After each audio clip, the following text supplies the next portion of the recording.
கடந்த 19 மாத அதிமுக ஆட்சியில் 894 படுகொலைகள் நடந்துள்ளதாக திமுக தலைவர் கருணாநிதி தெரிவித்துள்ளார். திமுக தலைவர் கருணாநிதி வியாழனன்று திருச்சிக்கு வருகை தந்தார். அப்போது பத்திரிகையாளர்களை சந்தித்த கருணாநிதி, விரைவில் லோக்சபா தேர்தல் நடக்கும் என்பது யூகம்தான் என்றும், தேர்தலை சந்திக்க திமுக தயாராக உள்ளதாகவும் கூறினார். கூட்டணி குறித்து கருத்து தெரிவித்த கருணாநிதி, காவிரி விவகாரத்தில் தமிழகத்தில் அனைத்துக் கட்சி கூட்டம் நடத்தப்படவில்லை என்று குற்றம் சாட்டினார். செப்டம்பர் மாதம் பாராளுமன்ற தேர்தல் வர வாய்ப்பு இருக்குன்னு முலாயம் சிங் யாதவ் சொல்லியிருக்கிறாரு. முன்கூட்டிய தேர்தல் வர வாய்ப்பு இருக்குது. எனக்கு தெரியாது. ஒரு யூகம், ஒரு யூகம்.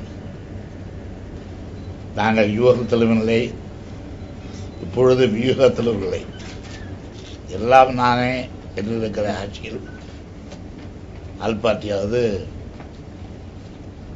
ஆள் இல்லாத பார்ட்டியாவது.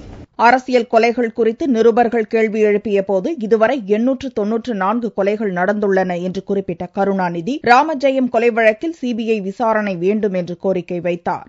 சிபிஐக்கு இந்த வழக்கை கொண்டு வருவதற்கு தமிழக அரசே முயற்சி எடுக்க வேண்டும். இந்த ஆட்சியில் 894 கொலைகள் இந்த ஆட்சி. இலங்கை அதிபர் ராஜபக்சேவின் இந்திய வருகைக்கு எதிர்ப்பு எழுந்துள்ளது குறித்த கேள்விக்கு பதிலளித்த கருணாநிதி, தமிழர்களின் உணர்வுகளை மத்திய அரசு புரிந்து கொள்ள வேண்டும் என்றும், ராஜபக்சே தன்னை திருத்திக் கொள்ள வேண்டும் என்றும் கருணாநிதி கூறினார்.